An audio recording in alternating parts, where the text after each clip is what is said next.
One of the great benefits of this land is that it is a commerce waterway. We use this waterway for commerce, and so we have water and we can get supplies via the water. Behind me this way, I don't know if you can see it, but it's the Anthony Midal Dam. That's where this barge is headed. It's an Army Corps of Engineers project, so we have their civic action as well. This is a really good spot to build a community.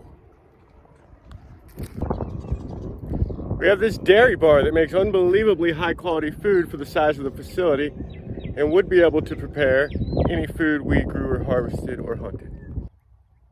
We have beekeepers, and we have about 40 acres of unused field that is very fertile and can be planted, along with the bees to pollinate and people to keep them.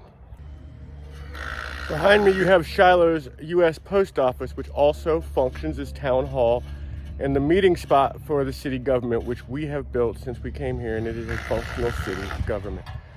We have town hall meetings, and all those jams you see me playing are with people who are on the city council. We discuss diligently our action. Nothing says more about the direction Chilo is going than this.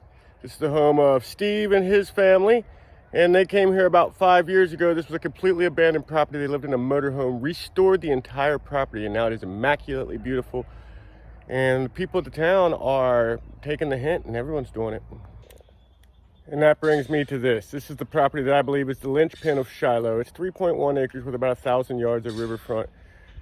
Property is cheap in Chilo right now, but once this sells, it won't be anymore, because this is the linchpin, and here's why it's the linchpin.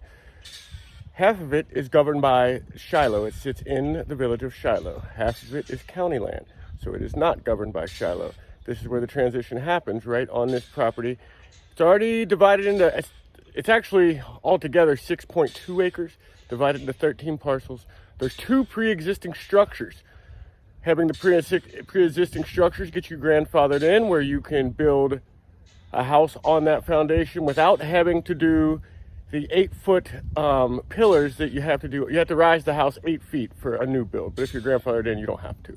This is the linchpin property, and I can get it pretty cheap. We don't want to list it, because then somebody will just swoop in and buy it. We want somebody who's community-minded to come in and buy it directly, so that way we can kind of vet who we have down here. We're making progress.